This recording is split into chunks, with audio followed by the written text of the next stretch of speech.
বলেন জালেমদের এই জায়গা পর্যন্ত আমি অভিশপ্ত করে দিয়েছি। কেন জানো? কারণ যেখানে জুলুম হয় ওই জায়গা পর্যন্ত আল্লাহর কাছে পানা চাই যে আল্লাহ তুমি এই জালেমকে হয় আমার ভেতরে দাবিয়ে দাও, নয় তুমি তুলে নাও। এখন নিকৃষ্ট জিনিস এই জুলুম, অথচ সবচাইতে বেশি চলেছে বাংলাদেশে 15.5 বছর। এ পর্যন্ত ছিল আল্লাহ পাক দিয়েছিলেন জালেমদের জন্য। আপনি ধানমন্ডির, আমি একদম বাস্তব বলছি, ধানমন্ডির ওই বাড়িটা আপনি শুধু দেখতে যাবেন আয়াতের সাথে মিলিয়ে, যে দেখেন ওটা এখন পরিত্যক্ত হয়ে গেছে। গণ টয়লেট একবারে 5-6 জন করে যায়, কেউ এদিকে কেউ এদিকে কেউ এদিকে কেউ এদিকে, মনে হচ্ছে জামাতবদ্ধ টয়লেট চলছে। এমনিতে আল্লাহ এটা করেনি, জালেমদের এখান থেকেই দুর্বিসন্ধি হতো। কাকে সকালে ধরিয়ে দেবেন, কার নামে মিথ্যা মামলা দেবেন, মিথ্যা সাক্ষী দিয়ে তার জীবন নষ্ট করবেন, কাকে গুম করবেন, খুন করবেন, আয়না ঘরে রাখবেন, সব ওখান থেকে আসলো। কথা বলেন না কেন? এমনি এত বড় দামি জায়গাটা আল্লাহ এভাবে করে দিল। এরকম দামি জায়গা আমি আর একটা পেয়েছিলাম কাবার পাশে, আবু জেহেলের বাড়ি। আমি কাবা শরীফ তাওয়াফ করে উপরে গেলাম, যে দেখি পেটে ব্যথা করে। এক পুলিশকে ডাক দিয়ে বললাম, ইয়া আখি তাআল, ভাই এদিকে আসেন। কাছে আসার পরে ওর ভাষা দিয়ে জিজ্ঞাসা করলাম যে আমার এতক্ষণ তো ভালোই লাগছিল, হঠাৎ আমার পেটে ব্যথা করছে, কারণ কি? এখানে কোনো ফার্মেসি আছে আশপাশে? আমারে বলছে, ইয়া হাজি উল হুজ্জাত আইনা বিলাদুকা, ও হাজি দেশ কোথায়? যে তুমি বাংলাদেশ, বাংলাদেশ থেকে এসেছি। আমারে বলছে, হাজি আপনি জানেন না এটা কোন জায়গা? না তো, আবু জেহেলের বাড়ি। আপনি এখনো পায়খানা না করে দাঁড়িয়ে আছেন, তাড়াতাড়ি করেন। এইটা কোরআন শরীফ আমার সামনে, পায়খানা করি দেখি পেটের ব্যথা আমার ভালো হয়ে গেছে। আল্লাহ যেন আমাকে জানাতে চায়, হামজা এত কষ্ট করে 6000 কিলোমিটার দূর থেকে আসলে আর ওই শয়তানের বাড়ি পায়খানা না করে চলে যাবা, তাড়াতাড়ি করো। আমার তো মনে হচ্ছে কালের আবর্তনে এই বাংলাদেশেও যারা জুলুম করেছে জনগণের উপরে, তাদের বাড়ি ঘর আল্লাহ ঠিক জনগণের জন্য জাতীয় টয়লেট বানিয়ে দিবেন। এ পর্যন্ত ছিল জালেমদের, এর পরেরটা আমাদের। পরেরটা বলবো না, আবার নিজের গায়ে লাগবে না তো। ইন্না ফি যালিকা লাআয়াতাল লিকাউমিন ইয়ালামুন। আল্লাহ পাক বলেন, এখানে তাকিদ দিয়েছেন, লামে তাকিদ, অবশ্যই এর ভেতরে শিক্ষা আছে যে মানুষগুলো জ্ঞানী নিজেকে দাবি করে তাদের জন্যে। আমরা একেবারে পাগল ছাগল না, আমাদের অন্তত জ্ঞান যেহেতু আছে, আমাদের শিক্ষা নেওয়া লাগবে। জালেমদের এত বড় শিকড় যদি আল্লাহ কেটে ফেলতে পারেন, তাও কে কেটেছে জানা নেই। আগামীতে যারা চেয়ারে বসবেন তারা যেন জনগণের উপরে জুলুম করবেন না। যদি কেউ সামনে বসে জুলুম করে, 5 বছর পরেও তাদের বাড়ি আল্লাহ কিন্তু শ্মশান বানিয়ে দিতে পারে। এই জন্য আমরা সাবধান। আমার ভাইরা, আজকের এই মাহফিলটা শুধুমাত্র মুসলমানদের জন্য না, দল মত জাতি বর্ণ ধর্ম নির্বিশেষে সবার জন্য। হাদা বায়ানুল লিন্নাস ওয়া হুদা ওয়া মাউইযাতুল লিল মুত্তাকিন। সূরা আলে ইমরানের 138 নম্বর আয়াতে আছে, রব্বুল আলামিন বলেন, হাদা এইটা, বায়ানুন বর্ণনা বক্তব্য, লিন্নাস মানুষের জন্য। কোন মানুষ? জীবিত মানুষ। কোন মানুষ? এখানে আল্লাহ লাম শব্দ দিয়েছেন। যারা আরবি বোঝে দেখবেন লাম শব্দটা 13টা অর্থে ব্যবহার হয়। এর অন্যতম অর্থ লাম ব্যবহার করা হয় জীবিত মানুষদের জন্য। অথচ 15.5 বছরে আমরা দেখেছি জীবিত মানুষদেরকে কোরআনে কারিম শোনানো কত কঠিন ছিল। কথা বলে না কেন? 14 জায়গায় পারমিশনের সিস্টেম করে দিয়েছিল। একবারে বলতে পারে না 96% মুসলমানের দেশে যে কোরআন আমরা শুনতে দেব না। বলতে দেব না, তাহলে আবার হিতে বিপরীত হয়ে যাবে। যাতে মাতাল হলো তাহলে ঠিক ছিল। একজনকে নাকি দেখতাম, সে বউ খুব কিলাতো। বউ একদিন বলছে, তুমি যে জোরে থাপ্পড় আমারে লাগাও, এত জোরে কিল মারো, আমারে কি রাখবা না? ও বলছে, কিলের ওজন দেখি টের পাও না? কোরআন শরীফ শুনতে দেব না, বলতে দেব না, এই কথা বলে নাই।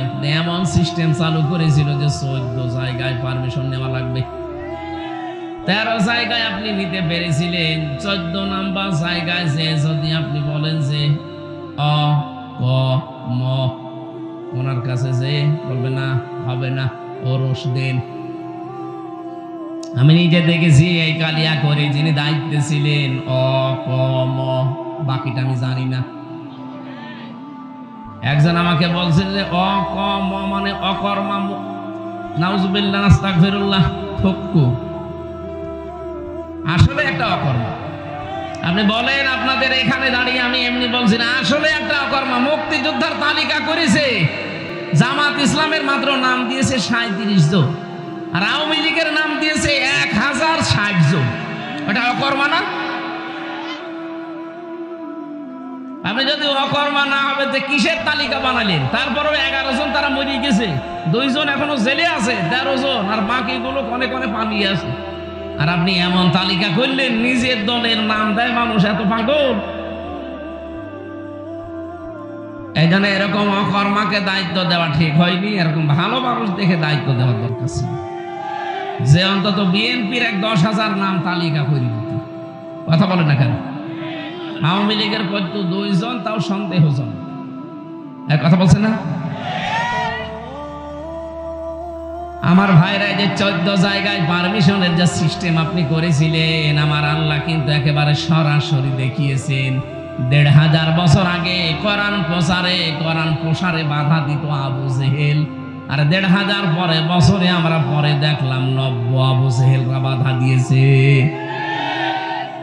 এই জন্য আমরা এটা শুধুমাত্র জীবিত মানুষদেরকে শোনাতে চাই। আজকের যারা আয়োজক, আপনি জিজ্ঞাসা করেন তো, ওনারা মরা মানুষকে শোনাবে বলে আয়োজন করেছে? বলেন। অথচ দেশের সিস্টেমই ছিল এইটা, যে মানুষ মরে গেছে, কোরআন পড়েন, অসুবিধা নেই। যে এমপি, মন্ত্রী, ডিসি, এসপি, টিওনো, ওসি, মেম্বার, চেয়ারম্যান, মেয়র যারা বাধা দিত, আপনি দেখতেন ওই নেতার, ওই দায়িত্বশীলের বাবা মরে যাক, আমারে ডাক দিয়ে বলতো, হুজুর কোরআন পড়ে দিন। আরে ভাই, আপনার বাপ তো মরে গেছে, এখন করে করবো কি? ও যতদিন জীবিত ছিল ততদিন পড়লে কাজ হইতো। কথা বলে না কেন? আজকে আমরা শোনাতে চাই এই কোরআনকে, মরা মানুষকে না জীবিত মানুষকে? আমার আজকের তেলাওয়াতকৃত আয়াত থেকে 15টা শিক্ষা আমরা বের করব কোরআন দিয়ে। 6টা জিনিসের প্রতি আল্লাহ বলেন, আমি তামাম দুনিয়ার মানুষের ভেতরে আসক্তি তৈরি করে দিয়েছি, আর এই আসক্তিগুলো যদি আকর্ষণকে বিকর্ষণে পরিণত করে জীবন চালাতে পারে, 3টা পুরস্কার আমি তার জন্য ঘোষণা দিয়েছি। যাদের জন্য 3টা পুরস্কার দিলাম, তাদেরকে পৃথিবীর জমিনে 6টা গুণ অর্জন করা লাগবে মরণের আগে। 6টা, 12টা, আর এদিকে 3টা, কত হয়? বলেন বলেন। আমরা তাফসীর মাহফিলে তাফসীর আকারে এই 15টা পয়েন্টের উপরে কোরআন আর হাদিস দিয়ে কথা বলবো ইনশাআল্লাহ। হ্যাঁ, কোরআনের উপদেশ কাদের জন্য? আল্লাহ বলেন, হুদান ওয়া মাউইযাতান, পথ দেখাবে, উপদেশ গ্রহণ করতে পারবে এখান থেকে লিল মুত্তাকিন, যে মানুষগুলো সতর্ক, ভদ্রলোক, মুত্তাকি। আমরা মুত্তাকি মনে করি এরকম বিশাল জুব্বা গায়ে দিয়ে, এরকম পাগড়ি একটা মাথায় দিয়ে, দুনিয়ার কোনো খেয়াল নেই, শুধু আল্লাহ আখিরাত নিয়ে আছে, এরকম মানুষকে আমরা মুত্তাকি মনে করি না। মুত্তাকি শব্দের শাব্দিক অর্থ হচ্ছে সচেতন। কি বলেন তো? আরো জোরে বলেন। 2 নম্বরে মুত্তাকি মানে যোগ্য। মুত্তাকি মানে কি? আপনাকে যোগ্যতা অর্জন করা লাগবে। আর 1628টা চেয়ার ছিল বাংলাদেশে, যোগ্যতা সম্পন্ন মানুষগুলো ওই জায়গায় যেতে পারে নাই। যদি অনেক চেয়ারে যোগ্যতা সম্পন্ন মানুষ ছিল, কিন্তু মানুষগুলো সব ছিল না। এই কারণে দেশটার 12টা বেজেছে। আমি আজকে সারাদিন বিআরটি অফিসে ছিলাম, কাওয়া কাকু যে এখান থেকে কত টাকা মারিং কাটিং করেছে, ওখানে অফিসাররা বলছিল আজকে যে ও মানুষ না, ওরে যদি 100 বার জবাই করা হয় তারপরও আমার গায়ে ঝাল মেটবে না। যেখানে 51 লাখ টাকা উনি হিসাব দিলেন, একটা প্রকল্প, একটা কাজ আছে যে এই কাজটা 51 লাখ টাকা হলে হয়, সেখানে ও 267 কোটি টাকা ওই জায়গা থেকে মারিং কাটিং করেছে। 51 থেকে যদি 267 কোটি টাকা মারিং কাটিং হয়, ভালো ভালো তাহলে বড় বড় প্রজেক্ট যেখানে বলেন মেগা প্রকল্প নাম দিয়ে মেগা ডাকাতি হয়নি? ওরা পদ্মা সেতু বানিয়ে বিশাল নাম করে, 32,000 কোটি টাকা খরচ ওইটা, অথচ এক দরবেশ 36,000 কোটি টাকা চুরি করেছে। তারপরেও যারা বানিয়েছে এখন তারা প্রমাণ করছে যে এই ব্রিজ বানাতে 32,000 কোটি না, 32,000 কোটি হলে এরকম 4টা ব্রিজ বানানো যায়। এই 15.5 বছরে প্রতি বছরে ওরা 42,000 কোটি টাকা শুধু পাচার করেছে। কেউ বেগম পাড়া, কেউ সাহেব পাড়া, কিন্তু আল্লাহ ধরেছে ওইভাবে থাকতে দেয় না কাউকে। আমি এই যে মালয়েশিয়া ছিলাম কয়েকদিন আগে, বেগম পাড়া না, এখানে সাহেব পাড়া বানিয়েছে শয়তানরা, কিন্তু থাকতে পারে না। আমি যে হোটেলে উঠি দেখি হোটেলের নিচে 2 জন চা খাচ্ছে। কি গো, এখানে হুজুর আগেই পালিয়েছে। কেন সাহেব পাড়ায় থাকবেন না? না, ওখানে থেকে মায়ের খাবো। বাংলার জনগণ এখানেও আছে, ঘর তালা লাগানো, ওখানে যদি আমাদের দেখতে পাই পিটিয়ে ভর্তা বানিয়ে ফেলবে। কি করলেন? অবৈধ টাকাগুলো পাচার করে।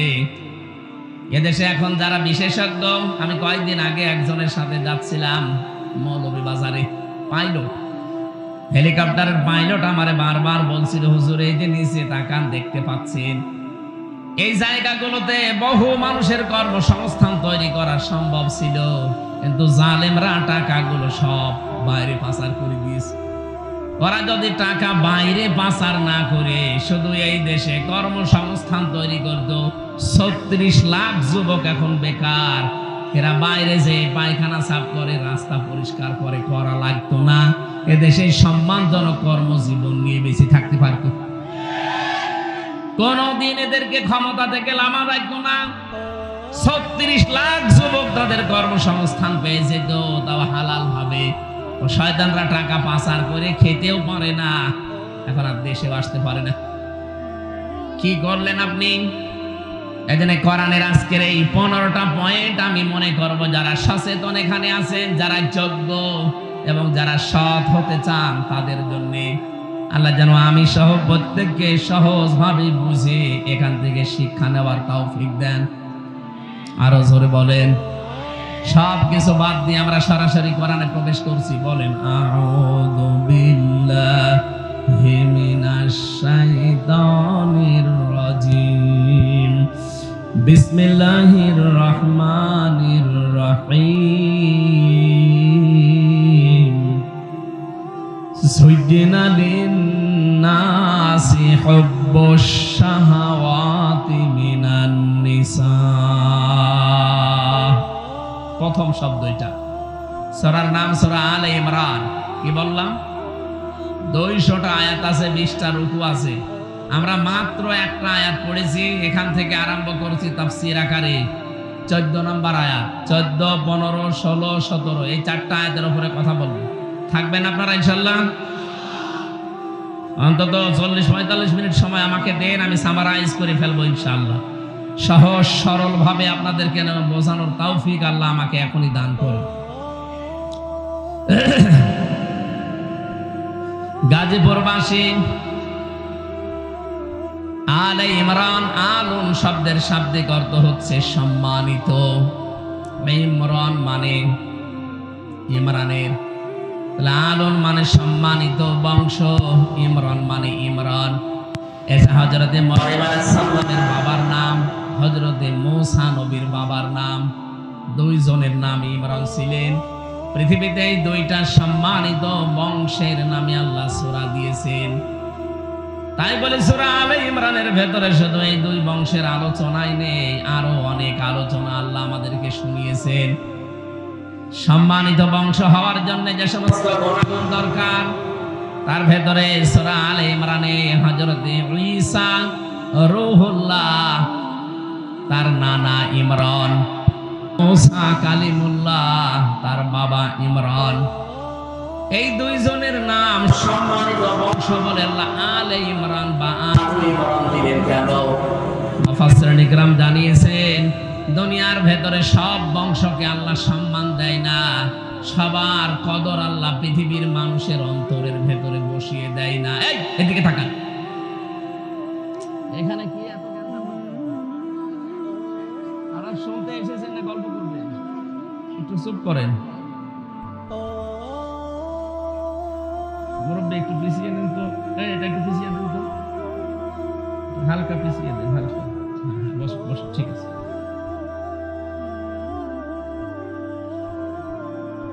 কোরআনে কারীম শোনার কিছু আদব আল্লাহ দিয়েছেন। 1 নম্বরে ফাসতামিউ লাহু, 2 নম্বরে ওয়ানসিতু, মনোযোগ সহকারে শুনতে হয়। 2 নম্বরে চুপ থাকা লাগে। আর আপনি যদি গল্প করেন, আমি গতানুগতিক কথা বলি না, আমি তাফসীর আকারে কথা বলতে হলে শিক্ষা বের করি। শিক্ষা বের করতে হলে চিন্তা ভাবনা করা লাগবে না? উপর থেকে তো কিছু আশা লাগবে। আপনারা ডিস্টার্ব করলে আমি তো সব ভুলে যাব। আমি এবার শোনাচ্ছি তাফসীরে হাক্কানি থেকে। এই পৃথিবীতে যত বংশের নাম আমরা শুনি যে সম্মানিত বংশ, তাদের পেছনে খোঁজ খবর নিয়ে দেখবেন এই বংশগুলো দুনিয়াতে সবচাইতে বেশি মাজলুম ছিলেন। সম্মান পৃথিবীতে বৃদ্ধি হওয়ার জন্য যতগুলো কাজ আছে তার 1 নম্বরে সে মাজলুম হয়ে যায়। তাহলে সৃষ্টি জগতের ভেতরে তার মহাব্বত আল্লাহ তৈরি করে দেয়। আজ এই বাংলাদেশেও 2টা বংশ নামি দামি আছে। ভালো করে খেয়াল করবেন। আপনি সূরা আলে ইমরানের 14 নম্বর আয়াতের তাফসীর বাড়িতে মিলান, দেখবেন এটা পাবেন। আমি 1 ঘন্টা কথা বলতে হলে কমপক্ষে 20 ঘন্টা ওই আয়াতের উপরে পড়ি। কত আয়াতে, কত তাফসীর থেকে, কিতাব থেকে রেফারেন্স গুলো জোগাড় করা লাগে। আন্দাজে বললে কত আলেম বসে আছে বাড়িতে যে এখনই মিলাবে। আমি প্রথম পয়েন্টে বলেছিলাম, এই পৃথিবীতে যদি কারো মর্যাদা সম্মান সৃষ্টি জগতের ভেতরে আল্লাহ ঢুকিয়ে দিতে চান, তাহলে 1 নম্বরে তার জীবনে আপনি দেখবেন সে মাজলুম ছিল কোনো না কোনো সময়। কি ছিল? আরো জোরে বলেন। আমি 2টা বংশের নাম বাংলাদেশে বলছি, বঙ্গবন্ধুর একটা, জিয়াউর রহমানের একটা, 2টা নাম বললাম। বলেন তো, বাংলাদেশে বঙ্গবন্ধুকেও মেরে ফেলা হয়েছে, জিয়াউর রহমানকেও মেরে ফেলা হয়েছে। কি? অথচ বঙ্গবন্ধুর নাম আজ পর্যন্ত কোন মানুষ উচ্চারণ করার সময় আমি অন্তত শুনিনি যে বলে শহীদ শেখ মুজিবুর রহমান, আমি শুনিনি। কিন্তু জিয়াউর রহমানের নাম কেউ উচ্চারণ করলে আগেই বলে শহীদ জিয়া। আরাফাতের পাশে নামিরা মসজিদ আছে, নামিরা। এই মসজিদে আমি 16 সালে যখন হজে গিয়েছিলাম, দেখি কাবার ইমাম খুতবা দিচ্ছে, শহীদ জিয়াউর রহমান মিন বাংলাদেশ। এই শব্দটা আমার আজও মনে আছে। উনি এই জন্য দোয়াটা করেছিলেন কারণ ওই সময় প্রচন্ড গরম ছিল। আর যে ময়দানে হাজিরা, লক্ষ লক্ষ হাজিরা আশ্রয় নেয় যে গাছের নিচে, ওই গাছের নাম জিয়া গাছ। বাংলাদেশে আমরা নিম গাছ বলি। এই নিম গাছটা উনি লাগিয়ে দিয়েছিলেন। লক্ষ লক্ষ হাজি ওখানে যে আশ্রয় পায়, একটু ছায়া পেলে কি আরাম যে লাগে আমি নিজে তো টের পেয়েছি। কাবার ইমাম আমার মনে হয় ওই দিকে ইঙ্গিত করে শহীদ জিয়াউর রহমান এই লোকটার নামে কাবার ওই মসজিদের নামে রাইতে দোয়া করছিলেন নাম ধরে। শহীদের শব্দটাকে আপনি যাই তাই মনে করেন, কাবার ইমামের মুখ দিয়ে শব্দটা এমনি উচ্চারণ আল্লাহ করে দেয়নি। কারণ শহীদ এই শব্দটা এত দামি, যদি কেউ শহীদ হয় তাকে আপনি মরে গেছে বলতে পারবেন না। কেউ যদি শহীদ হয় তাকে যদি বলেন যে মরে গেছে, কোরআনে কারীম একেবারে স্পষ্ট নিষেধ। সূরা বাকারা 1 নাম্বার না, সূরা বাকারার 2 নাম্বার পারার 2 নাম্বার পৃষ্ঠার 12 নাম্বার লাইনের 154 নাম্বার আয়াতে আছে, ওয়ালা তাকুলু লিমান ইয়াকতালু ফি সাবিলিল্লাহি আমওয়াত বাল আহইয়াউ ওয়ালাকিন লা তাশউরুন। রব্বুল আলামিন বলেন, যারা আমি আল্লাহর জন্য শহীদ হয়, যাদেরকে শহীদ করা হয়েছে, দুইটা শব্দ বললাম, যারা আল্লাহর জন্য শহীদ হয় আর যাদেরকে শহীদ করা হয়েছে, এই মানুষকে তোমরা জীবনেও কোনোদিন মরে গেছে কথা বলবা না, মৃত বলবা না, কারণ তারা জীবিত কিন্তু তোমরা টের পাও না। কে বলছে? মুখ দিয়ে মানুষ কথা বলে, এই জন্য আল্লাহ মুখের উপরে নোটিশ দিয়েছেন। মুখের পরে আর একটা জায়গা আছে, কোনটা?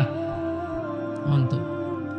অন্তরে যেন কেউ ধারণাও না করে যে মরে গেছে লোকটা, না।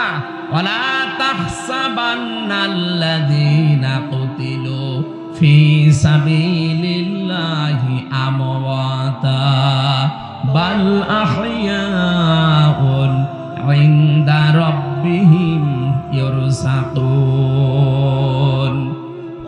এটা সূরা আলে ইমরানে আছে, 4 নাম্বার পারা 11 নাম্বার পৃষ্ঠা 9 নাম্বার লাইনের 169 নাম্বার আয়াতে আছে। তাফসিরে ফি জিলালিল কোরআনে পাবেন।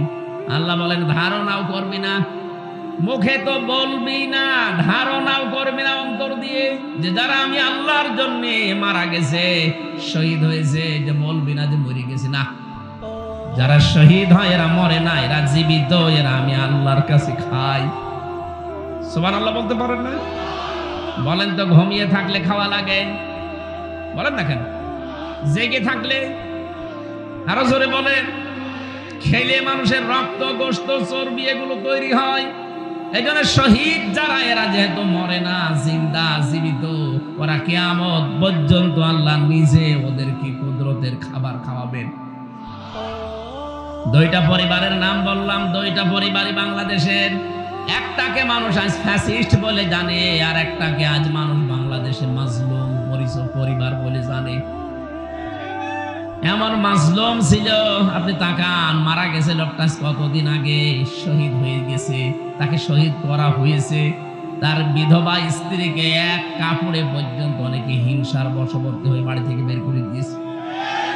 তার একটা ছেলেকে যন্ত্রণা দিয়ে মেরেই ফেলেছে, আর একটাকে তো প্রবাসেই পাঠিয়েছে, নির্বাসনে আছে। এই জন্য মাজলুম যারা এই পৃথিবীতে, তাদের প্রতি সৃষ্টি জগৎ একটা আলাদা ভালোবাসা আল্লাহ তৈরি করে দেয়। এই দুই পরিবার আপনি স্বামী, বাকি পরিবারের কথাগুলো বাদই দিলাম, এই দুই পরিবার আপনি সামনে রাখেন, আর বাংলার 18 কোটি জনগণকে সামনে রাখেন। আমার মনে হয় 100 জনের 96 জন অন্তত এই মাজলুম পরিবারটার প্রতি তাদের আসক্তি পেশ করবে, ভালোবাসা, মহব্বত, মায়া, এইটা আগ্রহ পেশ করবে। আর 100 জনের হয়তো 4 জন হয়তো ওই পরিবারকে বলবে না, এইভাবে মারা ঠিক হয়নি, অন্যভাবে মারার দরকার ছিল।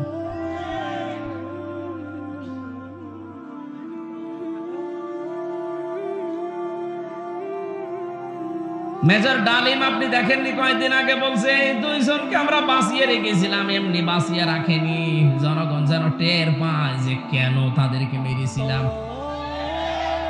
আমি কি বেশি বলে ফেললাম?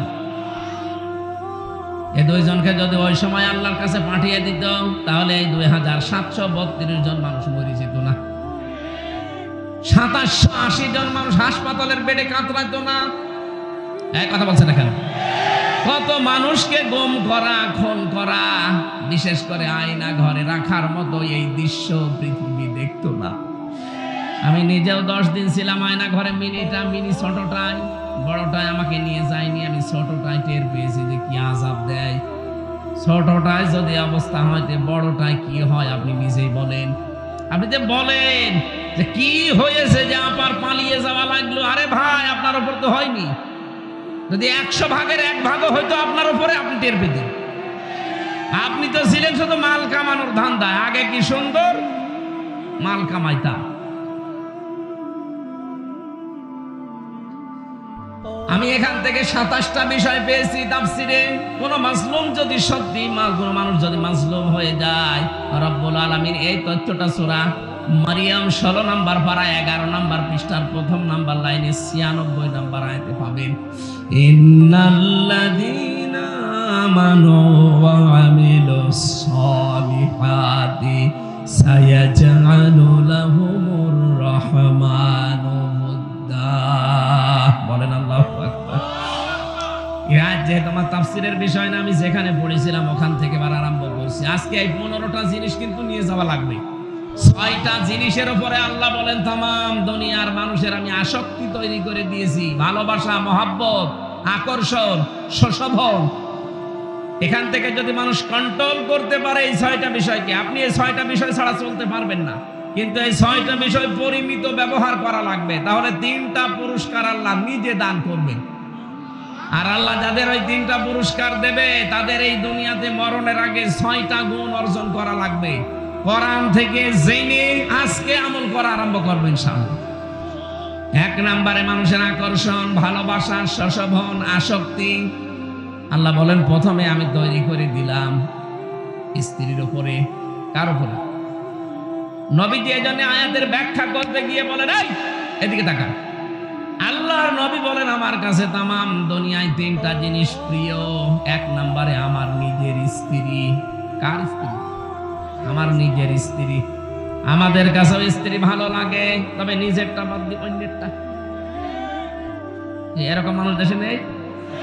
এখানে কত আল্লাহর ওলি বসে আছে, পাশের বাড়ির ভাবির সাথে উনি লাইন লাগিয়েছে। বিবাহিত মেয়েদের সাথে যারা লাইন করেন এই মুহূর্তে তওবা করেন, কারণ জীবনও আপনি তার স্বামী ছেড়ে না দিলে বিয়ে করতে পারবেন না, আর সারা জীবন আপনি আফসোস করে মরবেন। এই জন্য যারা বিবাহিত মেয়েদের সাথে লাইনে আছেন, মোবাইল নাম্বার এখনই ডিলিট করা লাগবে। কারা কারা করবেন হাত তোলেন তো দেখি, কার সাথে লাইন আছে আপনার মোবাইলটা দেন। দেন, মুখে দাড়ি নিয়ে লাইন করো না। নাউজুবিল্লাহ। এই কোন ভাবির সাথে লাইন আছে আপনার? না, এখানে অনেকে এরকম আছে, আপনি হাত না তুললেও আমি জানি। পরকীয়া প্রেমে যারা আসক্ত আছেন তাদের 3টা ক্ষতি হবে, যা জীবনেও পোষাবে না। 1 নম্বরে চেহারার উজ্জ্বলতা নষ্ট হয়ে যাবে। 2 নম্বরে আপনার রিজিক আল্লাহ কমিয়ে দেবে। 3 নম্বরে মরণের সময় ঈমান পাবেন না, বেঈমান হয়ে মারা যাবেন। এরপরেও যদি কেউ পরকীয়া প্রেম বন্ধ না করেন, আপনি লিখে নিতে পারেন যে আপনি জাহান্নামের দিকে একেবারে 180 মাইল বেগে দৌড়াচ্ছেন। এটা ছেড়ে দেওয়া যায় না। এত আসতে বলছেন, তার মানে এই এলাকায় মনে হয় হচ্ছে। যারা আছেন শয়তান কিন্তু খুব বেশি বেশি আপনাকে টার্গেটে নিয়েছে, কারণ ও জাহান্নামে নেওয়ার জন্য আর কোনো রাস্তা লাগবে না। যারা বিবাহিত মেয়েদের সাথে এই লাইন করে একবার কোনো অন্যায় কাজে জড়িয়ে পড়ে, তাদেরকে মেরে ফেলা ছাড়া তার শাস্তি নেই। শয়তান তো সাকসেস হবে ওই জায়গায়। এজন্য আমরা এক্ষুনি থেমে যাব। যারা এরকম লাইনে আছেন, আল্লাহকে ভয় করে এই মুহূর্তে নাম্বারগুলো ডিলিট করে দিন। যত নাম্বারে কল দিই ওই মহিলা, না আমি আর ধরবো না। রাজি আছেন আপনারা? যারা যারা রাজি আছেন তারা হাত তোলেন। তোলেন না কেন, অসুবিধা নেই, তোলেন। হ্যাঁ, আলহামদুলিল্লাহ। এলাকায় যাক, আলহামদুলিল্লাহ চলছে এই কাজ। নবীজি জানিয়েছিলেন আমার কাছে আমার স্ত্রী ভালো লাগে। হ্যাঁ, আমার স্ত্রী ভালো লাগার পেছনে কারণও ছিল। হযরতে উম্মে সালমা রাদিয়াল্লাহু তাআলা আনহা বলেন, আমার স্বামী যখন বাইরে থেকে আসবে একটু সংবাদ পেয়েছি, তাড়াতাড়ি করে নিজের শরীরকে পরিষ্কার করলাম, পবিত্র করলাম।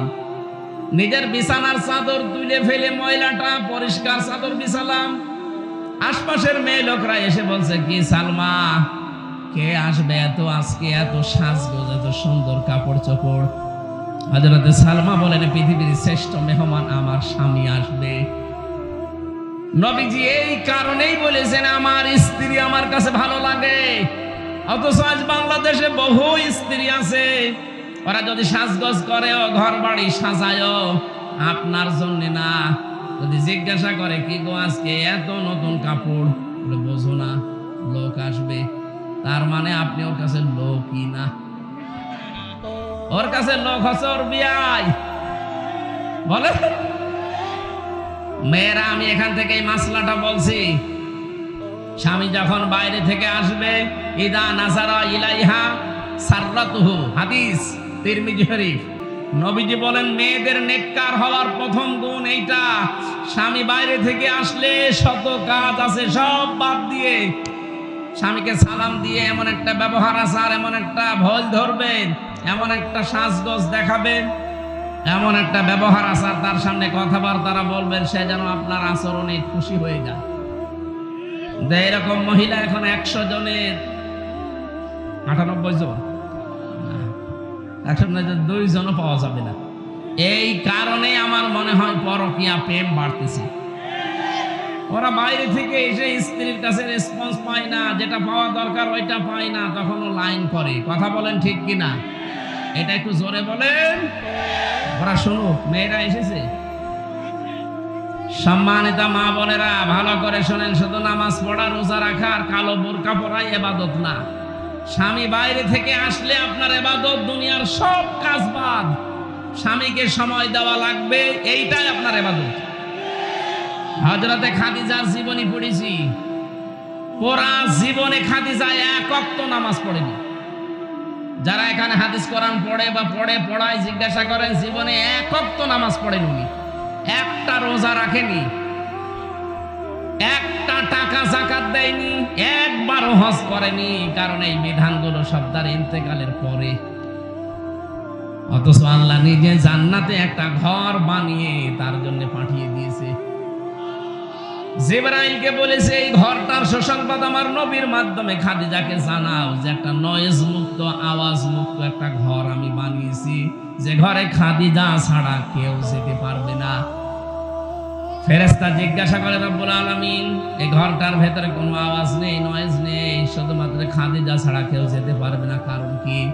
নবীজি বলেন, আমার খাদিজা, আমার নবী মুহাম্মদ রাসূলুল্লাহ তার স্বামীর জন্য তার ঘরটাকে নয়েজ মুক্ত, আওয়াজ মুক্ত রাখত।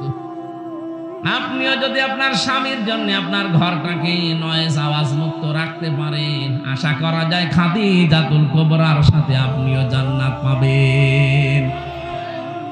বাইরে থেকে এসে ঘরে ঢুকতে দেরি মনে হয় একটা জাহান্নামে ঢুকলাম, নাকি বেশি বলে ফেললাম? 2 নম্বরে নবীজি বলেন, আমার কাছে ভালো লাগে সুগন্ধি। আমাদের কাছেও সুগন্ধির চাইতে আমার মনে হচ্ছে অনেকের কাছে দুর্গন্ধ ভালো লাগে বেশি। এই জন্যই তো বিড়ি খাই, নাকি এসিলায় বিড়ি নেই। আমি বিড়ির বিরুদ্ধে কিছু বলতে চাই না, কারণ আমি আকিজ গ্রুপে চাকরি করি, বেশি বললে চাকরি চলে যাবে। তারপরও আমি স্যারকে বারবার বলেছি এটা ছেড়ে দেন, উনি বলছে আমি চেষ্টা চালাচ্ছি। ও অনেক ছেড়ে দিয়েছে, এখন আর ওনাদের তরফ থেকে বিড়িটা বানানো হচ্ছে না। ওইটা আমেরিকা টোবাকোর কাছে প্রায় কত হাজার কোটি টাকা দিয়ে বিক্রি করে এখন জিনিস বানায় খাবারে। আল্লাহ যেন এই ধারাটা অব্যাহত রাখে। ওনারা এখন চেষ্টা চালাচ্ছে খাবার বানানো। বিড়ি যারা খান, হয়তো আপনাদের এলাকায় তো তৈরি হয় না, এগুলো তৈরি হয় কুষ্টিয়া, চুয়াডাঙ্গা, যশোরে। আমরা দেখেছি এই তামাকগুলো যখন রোদে দেয় শুকাতে, পুকুরে বিড়ালে এ পায়খানা করে, প্রসাব করে, ওটা ঝাড়া দিয়ে দিয়ে প্যাকেট করে পাঠিয়ে দেই। যতই ঝাড়া দেওয়া হয় মশলা কিন্তু লেগেই থাকে। কথা বলছেন না কেন? আপনি যে প্রাণ দিচ্ছেন, জিনিস কিন্তু ভালো না। এখানে আমার মনে হয় এটা ছেড়ে দেওয়া ভালো। পৃথিবীর একটাই মাত্র খাবার আছে যার গায়ে লেখা থাকে যে আমাকে খেলে ক্যান্সার হয়, এরকম লেখা নেই। এরপরও যদি কেউ না ছাড়তে পারেন, এটা আপনার ব্যর্থতা। দুর্গন্ধ কোনো জিনিস যেন আপনার কাছে না আসে। 3 নম্বরে নবীজি বলেন, আমার সবচাইতে বেশি প্রিয় হচ্ছে নামাজ। কি? বাংলার মুসলমানেরা যেহেতু 96% মুসলমান এই দেশে, এই জন্য আমি নামাজের কথা খুব বেশি বলি না, কারণ যে লোকটা নামাজ পড়ে না ও আর মুসলমান থাকে না। কোন মানুষ যদি নামাজ, ফরজ নামাজ ছেড়ে দেয়, আল্লাহ পাক বলেন আমি নিজে ওর দায়িত্ব ছেড়ে দেই। কোন বাবার দায়িত্বে থাকবেন আপনি? কোন নেতার দায়িত্বে থাকবেন আপনি? আল্লাহ যদি আপনার দায়িত্ব ছেড়ে দেয়, আপনি জানেন আপনার পেছনে 19টা ফেরেশতা কাজ করছে। 24 ঘন্টা আপনি যে চলাফেরা করেন, ঘুমান, 19টা ফেরেশতা আপনার পেছনে লেগে আছে আপনাকে সাহায্য করার জন্য। রব্বুল আলামিন বলেন, একদিন যদি বলে যে ওর দায়িত্ব নেওয়ার দরকার নেই, এ দুনিয়ায় আপনি সঠিকভাবে থাকতেও পারবেন না। সে আল্লাহ বলছেন, নামাজ যখন বান্দা ছেড়ে দেয়, ফরজ নামাজ বিশেষ করে, আমি আল্লাহ নিজে ওর দায়িত্ব ছেড়ে দেই। যতদিন এই দেশে রাষ্ট্রীয়ভাবে নামাজ কায়েম না হয়, আমরা মুসলিম দাবি করলে জীবন চলে গেলেও নামাজ ছাড়বো না। রাজি আছেন আপনারা? ওয়ামর আহলাকা বিসসালাতি ওয়াসতাবির আলাইহা লা নাসআলুকা রিজকা নাহনু নারযুকুকা ওয়াল আকিবাতু লিত্তাকওয়া। সূরা তাহার 132 নম্বর আয়াতে আছে, আল্লাহ বলেন, হে নবী, পরিবারস্থ লোকদেরকে নামাজের আদেশ দেন আর আপনি নিজেও নামাজের উপর অটল থাকেন। রিজিক আপনার কাছে আমি চাই না, বরং রিজিক আপনাকে আমি আল্লাহ দান করি। শুভ পরিণাম যারা মুত্তাকি তাদের জন্য অপেক্ষা করছে। কত মানুষ আমরা দোহাই দেই যে নামাজ পড়বো, কোন সময় কাজ করে শেষ করতে পারি না।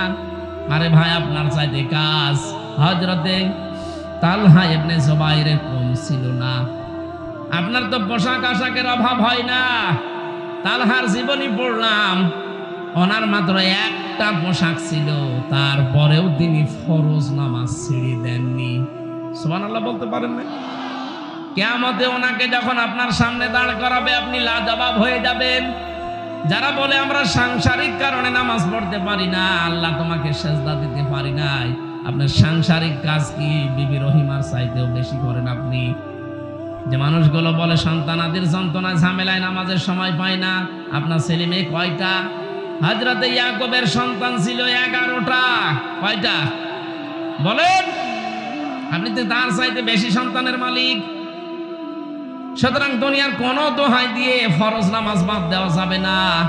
আজকে থেকে এই সিদ্ধান্ত নিয়ে বাড়ি যাবেন, যতদিন অন্তত এদেশে রাষ্ট্রীয়ভাবে নামাজ কায়েম হলে তখন আর ওয়াজ করা লাগবে না, আপনি বাধ্য হবেন নামাজ পড়তে। নামাজ না পড়লে তখন আপনাকে ধরে হয় পিটাবে, নাই 12 বছর জেলে রেখে দেবে, এমনি নামাজ পড়বেন। এখানে যতদিন কায়েম না হয়, নিজে এবং পরিবারস্থ লোক, আমার আন্ডারে যারা চলে, এই মানুষগুলোকে আমরা চেষ্টা চালাবো অন্তত ফরজ সেজদা যেন কেউ ছেড়ে না দেন। আল্লাহ, আমি সহ যারা আসলাম আমাদেরকে এই হুকুমটা মেনে চলার তৌফিক দাও। 2 নাম্বার পয়েন্টে আল্লাহ জানিয়েছেন, আল বানিন, সন্তান আদি এটাও মানুষের আসক্তির কারণ। এটার প্রেমে পড়ে মানুষ যেন আল্লাহর আইন, আল্লাহর বিধান ভুলে না যায়। বহু মানুষ আজ আমরা সন্তান আদিকে সুখে রাখতে গিয়ে তাদের সুখের জন্য, খুশির জন্য দুনিয়া কামাই করতে গিয়ে ডান হাত বাম হাত দেখে না, বাবা শাহজালাল সব হালাল করে ফেলে। এখানে একটা শিক্ষা আমাদের জন্য আল্লাহ দিয়েছেন। এদিকে তাকান, আপনি যে সন্তানের সুখের জন্য, খুশির জন্য বিশাল সম্পদের পাহাড় গড়লেন, ডান হাত বাম হাত দেখলেন না। আপনি কি মনে করেন আপনি মারা গেলে যে পাপের বোঝা হয়েছে ওটা আপনার সন্তান বহন করবে? এমনকি যে বিশাল সম্পদের পাহাড় তৈরি করে গেলেন গাজীপুরে, আপনি মাত্র 100 বছর পরে এসে দেখেন এই সম্পদে আপনাকে হাত দিতেও দেবে না।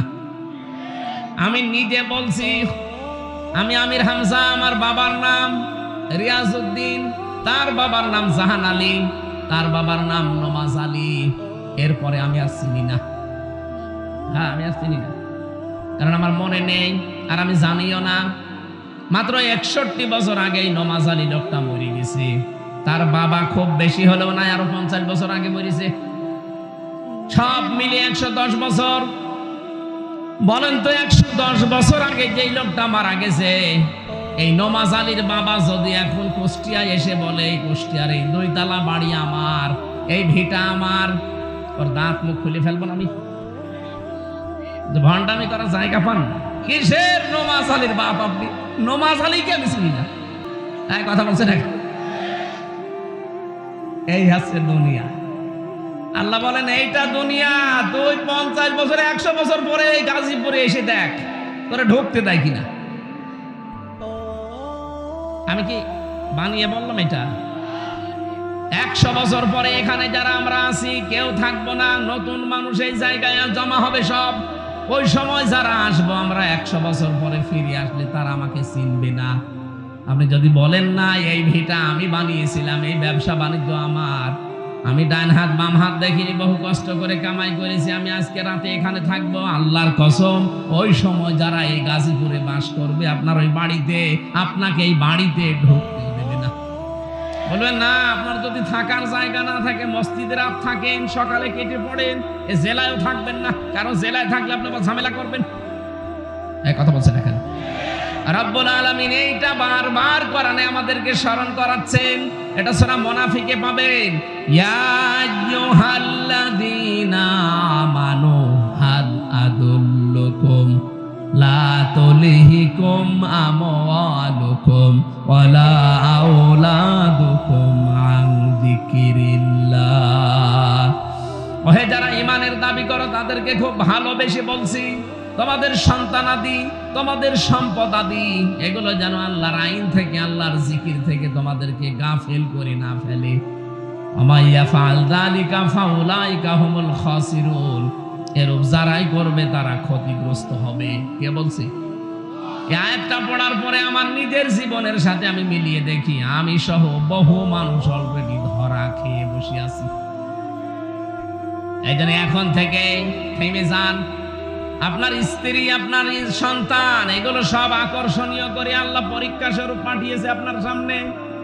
আল কানাতিরিল মুকান্তরাতি, পঞ্জীভূত সোনা, পঞ্জীভূত রূপা, এগুলো মানুষের আকর্ষণের বস্তু। আপনাকে এগুলো উপায় করতে, এক জায়গায় করতে নিষেধ না, কিন্তু এর হক আপনাকে আদায় করা লাগবে। রব্বুল আলামিন বলেন, আল খাইলিল মুসাব্বামা, যানবাহন হিসাবে ঘোড়ার নাম যদিও এখানে আছে, শুধু ঘোড়া না, যত সুন্দর সুন্দর বাহন আছে, এই বাহনের প্রতি আল্লাহ মানুষের আকর্ষণ তৈরি করে দিয়েছেন।